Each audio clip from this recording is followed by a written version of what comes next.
Everyone, welcome back to my YouTube channel. We have already discussed the economic and social aspect of advertising and benefits of advertising in previous videos. Today we discuss the remaining topic of this chapter, that is spend money on advertisement is an investment rather than waste. And other topics are role of advertising in creation of demand, role of advertising in promoting economic development, and limitations of advertising. First topic is spend money on advertisement is an investment rather than waste. It means advertisement पर जो amount spend किया जाता है वो investment है या wastage है. Customer don't care about your product और business. What they care about is the solution to their problems. Is advertising a waste? In spite of the various advantages derived out of advertising, there are people who hold the view that advertising is unnecessary. Advertising manufacturers, consumers, distributors, salesman, society को कई तरह के benefits offer करता है, साथ के साथ economic development में भी हेल्प करता है. Still advertising is criticised bye experts. तब भी कई तरह से इसे एक्सपर्ट्स के थ्रू क्रिटिसाइज किया जाता है, डिफरेंट डिफरेंट ग्राउंड्स पर इसे क्रिटिसाइज किया जाता है, जिसमें यह माना जाता है कि एडवर्टाइजिंग कंपटीशन को रिड्यूस कर देता है, प्रोडक्ट के प्राइजेस को इंक्रीज कर देता है और कस्टमर्स को अननेसेसरली परसुएट करता है, जिससे डिमांड मार्केट में प्रोडक्ट की अननेसेसरली इंक्रीज हो जाती है. तो इसके एडवर्टाइजिंग के जो ऑब्जेक्शंस हैं वो दो तरह के हैं आपके पास, economic objection and second is social objections. First is economic objections. Economic ground पर इसके एडवर्टाइजिंग को डिफरेंट वे से क्रिटिसाइज किया जाता है. फर्स्ट पॉइंट है आपके पास increase in cost and price. Advertising expenses से selling and distribution cost increase हो जाती है, और एडवर्टाइजिंग की कॉस्ट इंक्रीज होने से it mean selling and distribution cost increase होने से प्रोडक्ट का प्राइस इंक्रीज हो जाता है, और एडवर्टाइजिंग कॉस्ट का जो अमाउंट है उसी प्रोडक्ट के प्राइस के अंदर ऐड कर दिया जाता है, जिससे इसका जो बर्डन पड़ता है एडवर्टाइजिंग एक्सपेंसेस का वो अल्टीमेटली कंज्यूमर्स के ऊपर ही पड़ता है. वो सारी कॉस्ट के इंक्रीज होने से प्रोडक्ट का प्राइस इंक्रीज हो जाता है, जिसका बर्डन कस्टमर के ऊपर पड़ता है और कस्टमर को उस प्रोडक्ट के लिए हैवी प्राइसेस पे करने पड़ते हैं. सेकेंड है no increase in real demand. Advertising के थ्रू रियल डिमांड इंक्रीज नहीं होती. इट मीन्स जो कस्टमर्स पहले से मार्केट में उस प्रोडक्ट को बाय कर रहे हैं, एडवर्टीजमेंट देने से वो एक प्रोड्यूसर या एक बिजनेस यूनिट से अदर बिजनेस यूनिट की तरफ शिफ्ट कर जाते हैं. उससे सिर्फ मार्केट शेयर ट्रांसफर होता है, किसी भी तरह से एडिशनल डिमांड क्रिएट नहीं होती. नेक्स्ट है restrict entry of new business unit. Advertisement से जो आपके पास एग्जिस्टिंग यूनिट्स हैं वो इतना ज़्यादा एडवर्टीजमेंट देते हैं, जिससे उनका जो प्रोडक्ट है वो मार्केट में इतना ज़्यादा पॉपुलर हो जाता है, उनका ब्रांड इतना ज़्यादा पॉपुलर हो जाता है कि वो न्यू यूनिट को मार्केट में एंटर ही नहीं करने देते, जिससे कंपटीशन आपका इंक्रीज नहीं हो पाता. और जो स्मॉल साइज़ के यूनिट्स होते हैं वो स्टार्टिंग में इतनी ज़्यादा एडवर्टीजमेंट ना देने की वजह से मार्केट में नहीं स्टैंड कर पाते, जिससे जो पुराने यूनिट्स हैं आपके पास उनकी मोनोपोली बन जाती है. नेक्स्ट है reduce consumer choice. Repeated advertisement देने से और बार बार कस्टमर्स को परसुएट करने से उनका कंज्यूमर्स के माइंड का पूरा कंट्रोल उन एडवर्टाइजर्स के ऊपर हो जाता है, यानी कि उन एडवर्टाइजर्स के हैंड्स में चला जाता है. वो प्रोडक्ट के बारे में इतनी ज़्यादा इमोशनल अपील्स देते हैं, स्टेटस के साथ रिलेट करते हैं या प्रेस्टीज के साथ रिलेट कर दिया जाता है प्रोडक्ट को, कि कंज्यूमर्स को और कोई ब्रांड नज़र ही नहीं आता. उन्हें ये लगता है कि यही प्रोडक्ट है, इसी ब्रांड का प्रोडक्ट है जो उनकी नीड्स को सेटिस्फाई कर सकता है. देन वो अदर प्रोडक्ट्स के बारे में सोचते भी नहीं है. नेक्स्ट है फर्दर वाइडेंस बिजनेस साइकिल्स. जो एडवर्टाइजिंग है वो बिजनेस साइकिल्स के इफेक्ट को भी इंक्रीज कर देता है. जैसे अगर हम बूम पीरियड की बात करते हैं तो बूम पीरियड में बिजनेस एडवर्टाइजिंग पर ज़्यादा अमाउंट स्पेंड करता है और डिप्रेशन पीरियड में कम अमाउंट स्पेंड किया जाता है, क्योंकि जो एडवर्टाइजिंग की एक्सपेंडिचर्स हैं वो बजट जो एडवर्टाइजिंग का बजट फिक्स किया जाता है वो सेल बेसिस पर फिक्स किया जाता है, और सेल अगर इंक्रीज हो रही है उसके बेसिस पर एडवर्टीजमेंट के एक्सपेंडिचर्स भी ज़्यादा किए जाते हैं. इट मीन्स बूम पीरियड में ऑलरेडी प्रोडक्ट की सेल काफ़ी ज़्यादा होती है, जिससे उसकी परसेंटेज के बेसिस पर एडवर्टीजमेंट पर भी एक्सपेंडिचर्स ज़्यादा किए जाते हैं. और डिप्रेशन के टाइम पर जब सेल कम है उस टाइम पर उस पर एक्सपेंडिचर्स भी कम किए जाते हैं, जिससे इसका जो इफेक्ट है बिजनेस साइकिल का जो जो इफेक्ट है वो और ज़्यादा इंक्रीज हो जाता है. यानी कि बूम पीरियड में सेल और ज़्यादा इंक्रीज हो जाती है और रिसेशन पीरियड में प्रोडक्ट की सेल और ज़्यादा कम होती चली जाती है. नेक्स्ट है wastage of national resources. Advertising is not a productive activity, it is simply wastage of resources. Advertising customers को मोटिवेट करके, परसुएट करके जो प्रोडक्ट के बारे में इतना ज़्यादा इन्फ्लुएंस किया जाता है कि कस्टमर्स के पास जो प्रोडक्ट अवेलेबल है और जिन जिन प्रोडक्ट्स की कस्टमर को रिक्वायरमेंट नहीं भी है, तब भी एडवर्टीजमेंट के थ्रू कस्टमर्स को इतना ज़्यादा इन्फ्लुएंस किया जाता है कि जो प्रोडक्ट मार्केट में नया लॉन्च किया जा रहा है, जो एग्जिस्टिंग प्रोडक्ट से बिल्कुल सिमिलर है, इवन कि उसके अंदर माइनर मॉडिफाइड उस प्रोडक्ट को माइनर से मॉडिफाई किया जाता है या उसके अंदर थोड़ा सा चेंज किया जाता है और नए प्रोडक्ट को लॉन्च कर दिया जाता है, तो कस्टमर्स के ऊपर एडवर्टीजमेंट का इतना ज़्यादा इफेक्ट पड़ता है कि वो अपने एग्जिस्टिंग प्रोडक्ट को लेटेस्ट प्रोडक्ट के साथ रिप्लेस कर देते हैं, जिससे उनके रिसोर्सेज की वेस्टेज होती है, नेशनल रिसोर्सेज की वेस्टेज होती है। नेक्स्ट है creates monopoly. Advertising discourage competition. It means जो बिग बिजनेस हाउसेज होते हैं वो मार्केट को डोमिनेट करते हैं, वो इतना ज़्यादा एडवर्टाइजिंग पर एक्सपेंसेस कर देते हैं जिससे जो स्मॉल यूनिट्स हैं वो कंपटीशन को फेस ही नहीं कर पाते, क्योंकि उनका इतना बजट ही नहीं होता, वो इतने ज़्यादा एक्सपेंसेस अफोर्ड नहीं कर पाते, जिससे वो मार्केट से आउट हो जाते हैं। और जो आपके पास पहले से जो एग्जिस्टिंग आपके पास बिजनेस यूनिट्स चल रहे हैं उनकी मार्केट में मोनोपोली बन जाती है और मैक्सिमम कंट्रोल उन्हीं का बन जाता है, जिससे वो जितना चाहे उतने प्राइजेस चार्ज कर सकते हैं और उससे मार्केट में कस्टमर्स का एक्सप्लॉयटेशन भी किया जाता है। जी, ये थे आपके पास इकोनॉमिक ऑब्जेक्शंस। नेक्स्ट टॉपिक है आपके पास सोशल ऑब्जेक्शंस। सोशल ऑब्जेक्शंस का मतलब कि एडवर्टीजमेंट का इफेक्ट सोसाइटी के ऊपर किस तरह से पड़ता है। फर्स्ट पॉइंट है आपके पास mislead consumers by showing deceptive ads. Deceptive ads के थ्रू भी कस्टमर्स को चीट किया जाता है। इट मीन्स उन्हें कस्टमर्स को राइट फैक्ट्स नहीं प्रोवाइड किए जाते, उन्हें प्रोडक्ट के बारे में इंफॉर्मेशन प्रोवाइड की जाती है, लेकिन उस प्रोडक्ट से क्या साइड इफेक्ट्स होंगे, उस प्रोडक्ट को यूज़ करने से क्या साइड इफेक्ट्स होंगे, वो नहीं प्रोवाइड किए जाते। फॉल्स क्लेम बताए जाते हैं या उन्हें बहुत ही हाई क्लेम बताए जाते हैं, यानी कि अनट्रूथ इंफॉर्मेशन प्रोवाइड की जाती है और गलत इंफॉर्मेशन प्रोवाइड करने से प्रोडक्ट के बारे में कस्टमर्स को प्रॉपरली इंफॉर्मेशन नहीं मिल पाती, जिससे जो कस्टमर्स हैं वो गलत प्रोडक्ट को परचेज कर लेते हैं, जिससे कस्टमर्स के ऊपर नेगेटिव इम्पैक्ट पड़ता है। नेक्स्ट सेकंड पॉइंट है आपके पास ads distorted culture. It means ads कहीं ना कहीं जो कल्चर को भी इफेक्ट करती है। जो वेस्टर्न कल्चर है वो इंडियन वैल्यू सिस्टम को मैच नहीं कर पाता। जो एडवर्टीजमेंट दी जाती है उसमें कुछ ऐसे प्रोडक्ट्स के बारे में भी एडवर्टीजमेंट दी जाती है जिसे कि स्टेटस सिंबल दिखाया जाता है, लेकिन उसका इफेक्ट हमारे कल्चर के ऊपर नेगेटिव पड़ता है। For example wine is symbol of friendship, ये आपके पास जो स्लोगन यूज़ किया जाता है एड्स में, ये रॉन्ग स्लोगन है। इसी तरह स्मोकिंग एड्स टू पर्सनैलिटी, इस टाइप के जो स्लोगन्स यूज़ किए जाते हैं वो हमारे वैल्यू सिस्टम को डिस्टॉर्टेड कर देते हैं। इसी तरह जंक फूड्स के बारे में एड्स दी जाती हैं जो कि चिल्ड्रंस के या यूथ के लिए फूड हैबिट्स को स्पॉइल कर देती है। तो वेस्टर्न कल्चर से, वेस्टर्न स्टाइल से कहीं ना कहीं इंडियन कल्चर जो है वो डिस्टॉर्टेड हो जाता है। नेक्स्ट आपके पास control of advertisement on media. It means जो मीडिया के ऊपर एडवर्टाइजर्स का टोटली कंट्रोल होता है। Control of advertisers on media, it means media के ऊपर एडवर्टाइजर्स का टोटली कंट्रोल होता है। एडवर्टाइजर्स जो एड देते हैं उसे मीडिया बिना सेंसर किए उसे एड्स को प्रेजेंट कर देता है। इट मीन्स उसे सर्च नहीं किया जाता कि इसमें जो एड्स दी जा रही हैं उसके अंदर फैक्ट्स कैसे दिए जा रहे हैं, वो जस्ट उसे पब्लिश कर देते हैं। इवन कि उसके अंदर जो इन्फॉर्मेशन दी जाती है वो नेगेटिव इन्फॉर्मेशन भी हो सकती है, उसे किसी भी तरह से एडिटिंग नहीं की जाती और वो इन्फॉर्मेशन मीडिया के थ्रू पब्लिश कर दी जाती है, जिससे कहीं ना कहीं उसे जो मीडिया पर जो कंट्रोल है वो टोटली एडवर्टाइजर का हो जाता है। और मीडिया में जो एडवर्टीजमेंट दी जाती है, बेसिकली एडवर्टाइजर जो ऐड देते हैं वो एक पेड मीडिया के थ्रू होता है। इट मीन्स उसके बदले में पेमेंट की जाती है।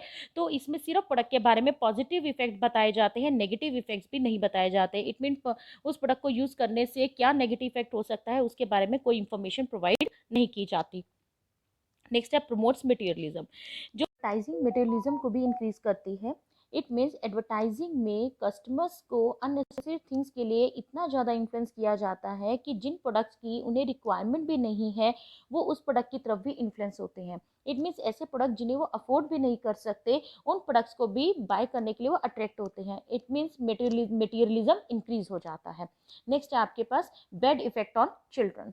एडवर्टीजमेंट्स का चिल्ड्रंस के ऊपर भी नेगेटिव इम्पैक्ट पड़ता है। एडवर्टीजमेंट में जो वायलेंस यूज़ की जाती है या जो सेक्स अपील यूज़ की जाती है या हम ये कह सकते हैं जो लैंग्वेज यूज़ की जाती है उसका चिल्ड्रन की थिंकिंग के ऊपर नेगेटिव इम्पैक्ट पड़ता है। और चिल्ड्रन जिस एज ग्रुप से बिलोंग करते हैं वो उस एज में ही नहीं है, इस उस एज में भी नहीं होते कि वो एडवर्टीजमेंट को अच्छी तरह से क्लियरली समझ सके कि एडवर्टीजमेंट में क्या कहा जा रहा है। और वो पर्सन जो चिल्ड्रन है वो जो चिल्ड्रन है वो डिमांडिंग हो जाते हैं, पेरेंट्स के सामने डिमांड करनी शुरू कर देते हैं। जिस एडवर्टाइज प्रोडक्ट को देखा जाता है, एडवर्टीजमेंट में देखा जाता है, उसी प्रोडक्ट की वो डिमांड करने लग जाते हैं। तो चिल्ड्रन का जो ड्रेसिंग स्टाइल है, ये जो फूड हैबिट्स हैं, इनके ऊपर भी नेगेटिव इम्पैक्ट पड़ता है। एडवर्टीजमेंट्स के अंदर फूड हैबिट्स जो दिखाई जाती हैं उसमें like Maggi, noodles, pizza, burger ऐसे जंक फूड की तरफ फोकस किया जाता है, जिससे चिल्ड्रन के ऊपर नेगेटिव इम्पैक्ट पड़ता है। नेक्स्ट है undermine the position of women and aged person. Advertisement में वुमेन का जो स्टेटस दिखाया जाता है या जो एज्ड पर्सन के बारे में बताया जाता है वो हमेशा डिपेंडेंट पर्सन की फॉर्म में दिखाया जाता है। वुमेन्स के स्टेटस को हमेशा हाउस वाइफ की फॉर्म में दिखाया जाता है। उन्हें कभी भी डिसीजन मेकर, कॉर्पोरेट ऑफिशियल्स या प्रोफेशनल पर्सन के रोल में नहीं दिखाया जाता। और एज पर्सन को डिपेंडेंट, सिक, हेल्पलेस की फॉर्म में दिखाया जाता है, यानी कि उनकी जो पोजीशन है वुमेन्स या एज पर्सन की उसे अंडरमाइन पोजीशन की फॉर्म में दिखाया जाता है। नेक्स्ट है मॉरल डिग्रेडेशन।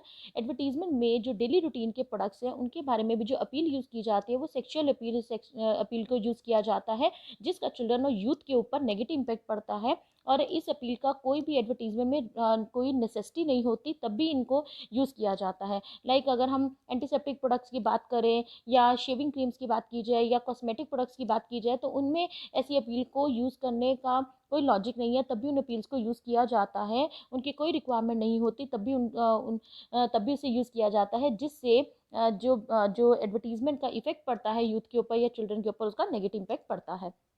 नेक्स्ट है फीलिंग ऑफ इनसिक्योरिटी। एडवर्टीजमेंट में फियर अपील को यूज़ किया जाता है, जिससे कस्टमर्स को इनसिक्योरिटी फील होने लग जाती है, उनके माइंड में इनसिक्योरिटी फील होती है। अगर वो उन्हें ये रियलाइज़ होता है कि ये जो प्रोडक्ट है इसको उन्हें परचेज़ करना बहुत ज़्यादा रिक्वायर्ड है, अगर वो उसे नहीं परचेज़ कर पाते या उसे अफोर्ड नहीं कर पाते तो उनके माइंड में इनसिक्योरिटी फील होनी शुरू हो जाती है, मेंटल स्ट्रेस इंक्रीज होना शुरू हो जाता है, जिसका कस्टमर्स के ऊपर नेगेटिव इम्पैक्ट पड़ता है। नेक्स्ट है creates artificial product differentiation. Advertisements के अंदर जो प्रोडक्ट के बारे में डिफरेंस दिखाया जाता है वो आर्टिफिशियल डिफरेंस दिखाया जाता है। आर्टिफिशियल डिफरेंस का इट मीन्स उनमें रियल में कोई भी सिग्निफिकेंट डिफरेंस नहीं है, उसमें सिंबॉलिकली डिफरेंस क्रिएट करके एडवर्टाइजर कस्टमर्स को कंफ्यूज कर देता है, जिससे कस्टमर को प्रोडक्ट के बारे में डिसीजन लेना टफ हो जाता है। नेक्स्ट है अदर ऑब्जेक्शंस। इसके अलावा भी कई तरह के अदर ऑब्जेक्शंस हैं जिसकी वजह से एडवर्टाइजिंग को क्रिटिसाइज किया जाता है। लाइक जो न्यू साइन बोर्ड्स दिखाए जाते हैं या जो आउटडोर एडवर्टाइजिंग की जाती है, पोस्टर्स, बैनर्स लगाए जाते हैं, जो एक्सीडेंटल चांसेस है वो इंक्रीज हो जाते हैं, क्योंकि जो पैसेंजर्स जो भी पासेस वहाँ से निकलते हैं उनकी अटेंशन क्रिएट होती है उस एडवर्टीजमेंट की तरफ, जिससे एक्सीडेंटल चांसेस इंक्रीज हो जाते हैं। इसी तरह जो पोस्टर्स लगाए जाते हैं उससे ऑनर की बिल्डिंग डिस्ट्रॉय हो जाती है, वॉल्स डिस्टॉर्टेड हो जाती हैं, जो लैंग्वेज यूज़ की जाती है वो रॉन्ग मैनर्स की फॉर्म में प्रेजेंट की जाती है, जिसका नेगेटिव इफेक्ट पड़ता है। इवन कि आउटडोर एडवर्टाइजिंग के अंदर लाउड स्पीकर्स इतने ज़्यादा नॉइसी होते हैं कि लिसनर्स को इरिटेट करते हैं। तो इन सब ऑब्जेक्शंस की वजह से एडवर्टाइजिंग को क्रिटिसाइज किया जाता है।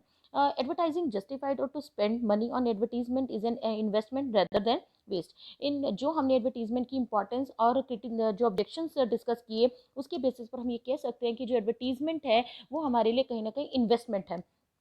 एडवर्टीजमेंट को प्रॉपरली अगर यूज़ किया जाता है, प्रॉपर वे से यूज़ किया जाता है तो इसका कस्टमर्स को बेनिफिट मिलता है। Firstly advertisement is a concept which make public aware about the new products and services arriving in the market and sometimes force them to buy it.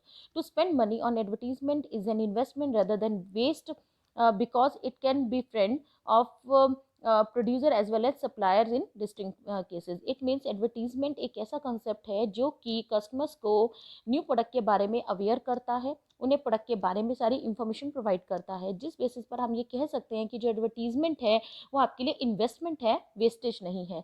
Advertisement कई तरह से हेल्प करता है प्रोड्यूसर्स को। It means help to increase sales, attract the old and as well as new customers, improve standard of living, customers confidence can be gain, cost effective tool. It means product की sale को increase करने में help कर रहा है, old and new customers को attract करने में एडवर्टीजमेंट हेल्प करती है, लोगों की स्टैंडर्ड ऑफ लिविंग को इंक्रीज करने में हेल्प करती है, इवन कि कस्टमर का कॉन्फिडेंस भी इंक्रीज हो जाता है। और ये कॉस्ट इफेक्टिव टूल माना जाता है, क्योंकि एडवर्टीजमेंट के थ्रू लार्ज कस्टमर्स तक, लार्ज टारगेट ऑडियंस तक हम इंफॉर्मेशन कन्वे करते हैं, जिससे पर यूनिट कॉस्ट जो है वो कम आती है। Criticism or deceptive advertisement. There is not much truth in the criticism that most of the advertisements are misleading and deceptive. Criticism के अंदर कई तरह की इस तरह की इंफॉर्मेशन बताई जाती है जिसमें कि कस्टमर्स को मिसलीड किया जाता है, उन्हें गलत इंफॉर्मेशन प्रोवाइड की जाती है, उनके साथ फ्रॉड किया जाता है। लेकिन आज के टाइम में अगर बात की जाए तो एडवर्टीजमेंट के बारे में जो क्रिटिसिज्म बताई जाती है इसमें एडवर्टाइज़र का फॉल्ट होता है कि वो उसके अंदर गलत इन्फॉर्मेशन प्रोवाइड कर रहा है। लेकिन सारे जितने भी एडवर्टाइजर्स हैं वो सभी एडवर्टाइज़र गलत इन्फॉर्मेशन प्रोवाइड नहीं करते। मैक्सिमम एडवर्टाइजर्स जो इन्फॉर्मेशन प्रोवाइड करते हैं वो करेक्ट इन्फॉर्मेशन प्रोवाइड करते हैं। It is true that a few advertisers make tall claim and give misleading और फ्रॉडलेंट इन्फॉर्मेशन। इट मीन्स कुछ एडवर्टाइजर्स ऐसे हैं जो कि गलत इन्फॉर्मेशन प्रोवाइड करते हैं और कस्टमर को मिसलीड करते हैं, but a vast majority of advertisers stick to facts. They only give fact based information and correct information. If at all advertisement results is misrepresentation of facts, it is not the fault of advertising. इसमें जो information गलत provide की जा रही है या जो गलत फैक्ट्स प्रोवाइड किए जा रहे हैं उसमें एडवर्टाइजिंग का फॉल्ट नहीं है, बल्कि उस एडवर्टाइजर का फॉल्ट है जिसने वो एडवर्टीजमेंट क्रिएट की है। तो इस बेसिस पर हम एडवर्टाइजिंग को ब्लेम नहीं कर सकते। It is the fault of the advertiser and the way in which the advertisement is created. So the concept of advertising is not to be blamed, only the advertiser responsible for so fraudulent representation is to be blamed. Causes for waste in advertising, वो कौन सी reason है जिस वजह से जो advertisement दी जाती है वो वेस्ट हो जाती है।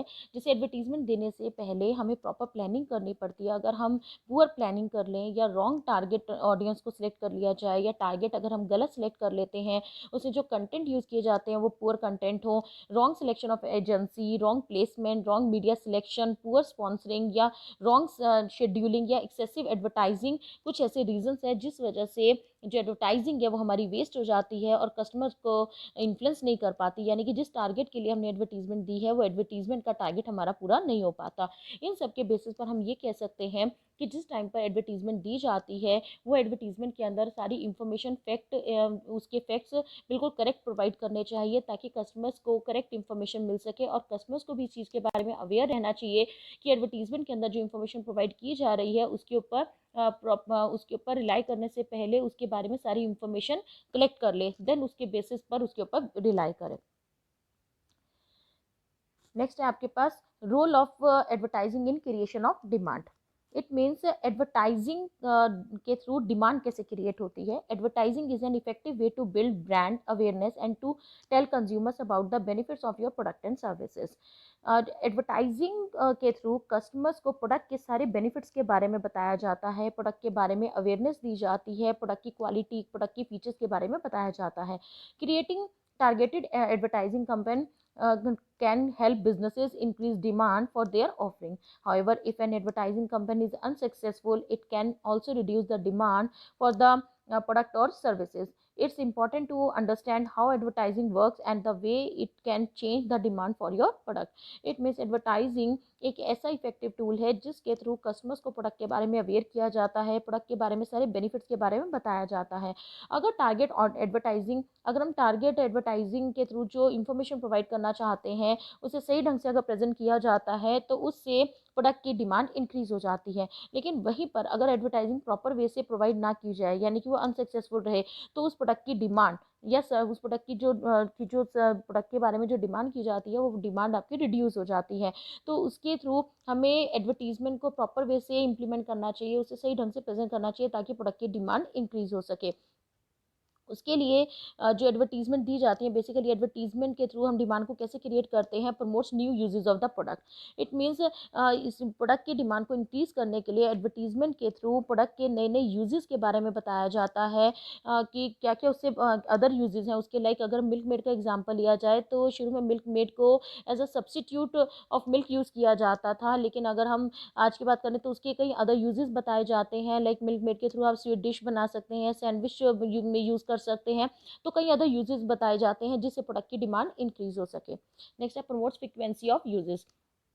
It means advertisement motivate the customer to use the product more frequently. Like slogan use किए जाते हैं, संडे हो या मंडे रोज खाओ अंडे। इट मीन्स इसके अंदर जो एडवर्टीजमेंट दी जाती है उसे इस ढंग से मोटिवेट किया जाता है कस्टमर्स को कि कस्टमर्स उस प्रोडक्ट को बार बार यूज करें, डेली बेसिस पर यूज करें। ये भी किसके थ्रू है? एडवर्टीजमेंट के थ्रू।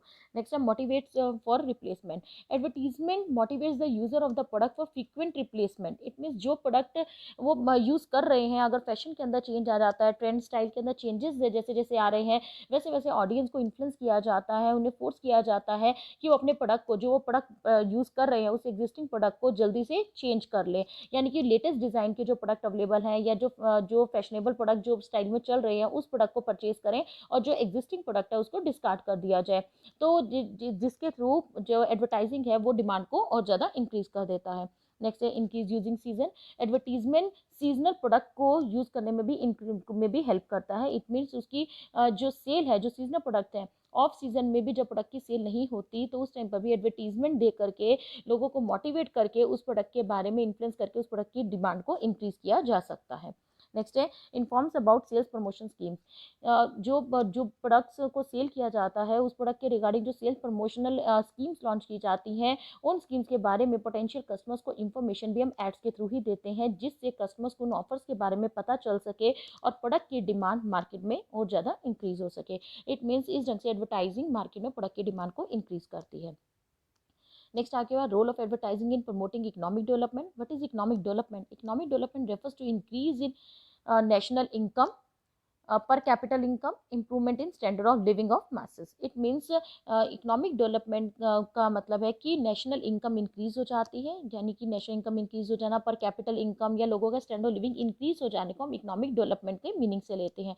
इट मीन्स एडवर्टाइजिंग के थ्रू इकोनॉमिक डेवलपमेंट कैसे इंक्रीज होती है? इससे स्टैंडर्ड ऑफ लिविंग सोसाइटी का इंक्रीज हो जाता है, helps to increase standard of living of the society, decrease in per unit production and distribution cost, increase employment opportunities, increase in national income, improves consumer choice, helps to launch new products, helps to solve the problems of business cycle, helps in promoting export। इन सब में benefit advertising के through मिलता है। यानी कि अगर हमें new product launch करना है तो एडवर्टाइजिंग के थ्रू आप न्यू प्रोडक्ट को ईजिली लॉन्च कर सकते हैं। अगर कंपटीशन को फेस करना है तो एडवर्टाइजिंग के थ्रू कंपटीशन को ईजिली फेस किया जा सकता है। और जो जिन प्रोडक्ट की एडवर्टीजमेंट दी जाती है उससे लोगों का स्टैंडर्ड ऑफ लिविंग ज़्यादा इंक्रीज हो जाता है, और एडवर्टीजमेंट देने से पर यूनिट जो प्रोडक्शन कॉस्ट है या जो डिस्ट्रीब्यूशन कॉस्ट है वो भी कम हो जाती है। और एडवर्टीजमेंट का इफेक्ट कहीं ना कहीं एम्प्लॉयमेंट अपॉर्चुनिटीज़ में भी मिलता है। कई पर्सन ऐसे हैं जो कि डायरेक्टली एडवर्टीजमेंट सेक्टर के अंदर जॉब कर रहे हैं और कईयों को इनडायरेक्टली भी इसका बेनिफिट मिलता है। जैसे एडवर्टीजमेंट देने से प्रोडक्ट की डिमांड इंक्रीज हो जाती है, तो जो वर्कर्स वहाँ पर काम कर रहे हैं, यानी कि जो मैन्युफैक्चरिंग यूनिट है जहाँ पर प्रोडक्ट की डिमांड की जा रही है, वहाँ पर एक्स्ट्रा एम्प्लॉयमेंट की रिक्वायरमेंट हो जाती है, एक्स्ट्रा वर्कर्स की जरूरत पड़ती है, तो उससे भी इनडायरेक्टली जॉब अपॉर्चुनिटीज इंक्रीज हो जाती हैं। तो जब डिमांड मार्केट में इंक्रीज होती है उसके थ्रू लार्ज स्केल पर प्रोडक्शन की जाती है, उसका भी बेनिफिट किसको मिलता है? इकोनॉमी को मिलता है। यानी कि इट मीन्स एडवर्टीजमेंट का बेनिफिट कहीं ना कहीं इकोनॉमिक डेवलपमेंट को भी मिलता है। इतने बेनिफिट्स के बाद भी कुछ एक एडवर्टाइजिंग की लिमिटेशंस हैं जिसे हम डिस्कस करेंगे। फर्स्ट पॉइंट है आपके पास one way communication. Advertising basically non personal form of mass communication है। इसमें हम इंफॉर्मेशन कन्वे करते हैं लेकिन हमें इमीडिएटली कोई फीडबैक नहीं मिल पाती। हमें टारगेट ऑडियंस की क्या डाउट्स हैं, क्या क्वेरीज हैं, हम उसको क्लियर नहीं कर पाते क्योंकि उस टाइम हमें इमीडिएटली इसमें फीडबैक नहीं मिल पाती। यानी कि एडवर्टाइजिंग वन वे कम्युनिकेशन होता है। Less credibility. The message communicated through advertising is less believable, क्योंकि इसमें लोगों का जो कॉन्फिडेंस है वो इतनी जल्दी हम उन्हें नहीं रिलाई करवा पाते प्रोडक्ट के रिगार्डिंग, क्योंकि जो एडवर्टीजमेंट इंफॉर्मेशन दी जाती है उसमें सिर्फ पॉजिटिव इंफॉर्मेशन दी जाती है। जो उस प्रोडक्ट में नेगेटिव पॉइंट्स हैं या जो उस प्रोडक्ट के साइड इफेक्ट्स हैं उसके बारे में नहीं बताया जाता। और प्रोडक्ट के ये पेड मीडिया होता है, इसमें सिर्फ इंफॉर्मेशन पॉजिटिव वे से बताई जा रही है। इवन कि प्रोडक्ट के बारे में जो एडवर्टीजमेंट दी जाती है उसमें हम किसी सेलिब्रिटी के थ्रू, किसी सोर्स पर्सन के थ्रू हम मैसेज को कन्वे करते हैं, जिससे जो कस्टमर्स हैं वो ईजिली उस एडवर्टीजमेंट के ऊपर रिलाई नहीं कर पाते। नेक्स्ट आपके पास not visible for unbranded product. Advertisement सिर्फ ब्रांडेड प्रोडक्ट के लिए ही बेस्ट मानी जाती है। जो अनब्रांडेड प्रोडक्ट है जिसे हम आइडेंटिफाई कर ही नहीं सकते, उनके लिए भी एडवर्टीजमेंट इफेक्टिव नहीं रहती। नेक्स्ट है inflexible. Advertisement one way communication होता है, तो टारगेट ऑडियंस के रिस्पॉन्स को हम नहीं जज कर सकते, और जब टारगेट ऑडियंस के रिस्पॉन्स को नहीं जज किया जा सकता तो उसके अकॉर्डिंगली इंफॉर्मेशन को एडजस्ट भी नहीं किया जा सकता। इट मीन्स जो एडवर्टीजमेंट है वो रिजिड होती है और इनफ्लेक्सिबल होती है। द नेक्स्ट पॉइंट है not much effective in number of target customers is small. Advertising वहाँ इफेक्टिव रहती है जहाँ पर टारगेट कस्टमर्स आपके बहुत ज़्यादा होते हैं। जब टारगेट कस्टमर्स का साइज बहुत स्मॉल है, वहाँ पर एडवर्टाइजिंग के थ्रू मैसेज कन्वे करना इफेक्टिव नहीं रहता, बल्कि पर यूनिट को जो कॉस्ट है वो भी इंक्रीज हो जाती है। नेक्स्ट है not much effective for technical messages. उन मैसेजेस को कम्युनिकेट करते हुए भी एडवर्टाइजिंग इफेक्टिव नहीं रहती, जो जहाँ पर आपने प्रोडक्ट के बारे में टेक्निकल मैसेज को कन्वे करना है, टेक्निकल इन्फॉर्मेशन प्रोवाइड करनी है, वहाँ पर भी एडवर्टाइजिंग के थ्रू मैसेज कन्वे करना पॉसिबल नहीं हो पाता, कस्टमर्स को मोटिवेट कर पाना पॉसिबल नहीं हो पाता। नेक्स्ट है less effective during later stage of product life cycle. Advertising effective tool माना जाता है लेकिन इंट्रोडक्टरी स्टेज और ग्रोथ स्टेज में, तो उस टाइम पर हमें प्रोडक्ट के बारे में इंफॉर्मेशन देनी होती है, कस्टमर्स को मोटिवेट करना होता है, वो इंफॉर्मेशन प्रोवाइड करनी होती है। लेकिन जब प्रोडक्ट लाइफ साइकिल की लेटर स्टेज चल रही है, इट मीन्स मेच्योरिटी या डिक्लाइन स्टेज चल रही है, तब एडवर्टाइजिंग आपकी इतनी इफेक्टिव नहीं रहती, क्योंकि उस टाइम पर सेल प्रमोशन एफर्ट्स करने ज़्यादा जरूरी होते हैं, उन्हें कस्टमर्स को इन्फ्लुएंस करना जरूरी होता है, उन कस्टमर्स को रिटेन करना जरूरी होता है, क्योंकि उस प्रोडक्ट के बारे में ऑलरेडी कस्टमर्स प्रोडक्ट के बारे में जानते हैं और उन्हें सारी इंफॉर्मेशन अवेलेबल है। तो लास्ट स्टेज में यानी कि later stage of product life cycle में एडवर्टाइजिंग इफेक्टिव नहीं रहती। नेक्स्ट है less effective in case of undifferentiated product. जो प्रोडक्ट के बारे में एडवर्टीजमेंट तब इफेक्टिव रहती है अगर प्रोडक्ट अदर प्रोडक्ट्स की, यानी कि जो हमारा प्रोडक्ट है वो अदर प्रोडक्ट्स की बजाय डिफरेंशिएटेड हो। अगर हमारा प्रोडक्ट अदर प्रोडक्ट से डिफरेंशिएटेड नहीं है, यानी कि हम दूसरे प्रोडक्ट से कुछ डिफरेंस नहीं दिखा सकते, तो उस केस में एडवर्टाइजिंग इफेक्टिव टूल नहीं माना जाता। नेक्स्ट है subjective methods of evaluation of ad effectiveness. जो एड इफेक्टिवनेस को इवेल्यूएट करने के मेथड्स हैं, उनमें से कोई भी उनमें से जो मेथड्स बताए जाते हैं वो कई तरह के मेथड्स बताए जाते हैं, और उसके जो मेथड्स हैं वो सब्जेक्टिव मेथड्स हैं, और हर जगह पर वो सेम वे से एप्लीकेबल हो ये आपके लिए जरूरी नहीं होता। It means the subjectivity is methods of evaluation of ad effectiveness reduce the utility of advertising. ये जो मेथड्स यूज किए जाते हैं ये एड इफेक्टिवनेस की यूटिलिटी को कहीं ना कहीं, यानी कि एडवर्टाइजिंग की यूटिलिटी को रिड्यूस कर देते हैं। नेक्स्ट है आपके पास problem of media clutter and ad avoidance. It means media clutter का मीन्स होता है कि जो इसमें एडवर्टीजमेंट दी जाती है न्यूज़पेपर्स में, मैगजीन्स में, टीवी चैनल्स में जो इन्फॉर्मेशन दी जाती है, उन सब का पर्पस ज़्यादा से ज़्यादा इनकम अर्न करने का होता है। और ये इसमें जो एडवर्टीजमेंट दी जाती है वो टारगेट की पॉइंट ऑफ व्यू से नहीं, बल्कि एडवर्टीजमेंट इतनी लार्ज स्केल पर दी जाती है कि इतनी सारी इंफॉर्मेशन में से हो सकता है कि जो इम्पॉर्टेंट इन्फॉर्मेशन हो वो कस्टमर तक पहुंच ही ना सके। यानी कि इसमें इतनी सारी एड्स में से कई बार इंफॉर्मेशन कस्टमर के थ्रू अवॉइड कर दी जाती है। उन्हें इतनी सारी जो क्लासिफाइड एड्स आती है या इतनी सारी जो एड्स दी जाती है उसमें से पर्टिकुलर एक एडवर्टाइजर की एड्स को फाइंड आउट करना पॉसिबल नहीं हो पाता, जिस वजह से कई बार कई तरह की एड्स जो है वो अवॉइड हो जाती है, वो इन्फॉर्मेशन कस्टमर तक नहीं पहुंच पाती। नेक्स्ट है प्रॉब्लम्स ऑफ एड वार्स। आज के टाइम में राइवल्स कंपनीज जो हैं वो इतनी ज़्यादा एड्स दे रही हैं, या कि टारगेट जो ऑडियंस है वो इतनी ज़्यादा कंफ्यूज हो जाती है कि जो इतनी सारी एड्स दी जा रही है उसमें से बेस्ट प्रोडक्ट कौन सा है उनके लिए। जैसे फॉर एग्जांपल अगर हम पेप्सी, कोक, इन सब की एडवर्टीजमेंट देते हैं तो ये सब कॉम्पिटिटर हैं, तो इनके बारे में जो एडवर्टीजमेंट दी जाती है उसमें कस्टमर ये रियलाइज़ ही नहीं कर पाता कि उन्हें कौन सा प्रोडक्ट उन्हें परचेज करना है या कौन सा प्रोडक्ट उनके लिए ज़्यादा बेनिफिशियल रहेगा। तो इन सारी वीक पॉइंट्स की वजह से हम अदर प्रमोशनल टूल्स को इम्पोर्टेंस देते हैं। यहाँ तक आपका टॉपिक और ये चैप्टर आपका कंप्लीट हो जाता है, economic and social aspect of advertising. Hope आपको ये वीडियो पसंद आई होगी। अगर आपको वीडियो पसंद आई तो प्लीज़ वीडियो को लाइक शेयर कीजिए और सब्सक्राइब कीजिए। Thank you.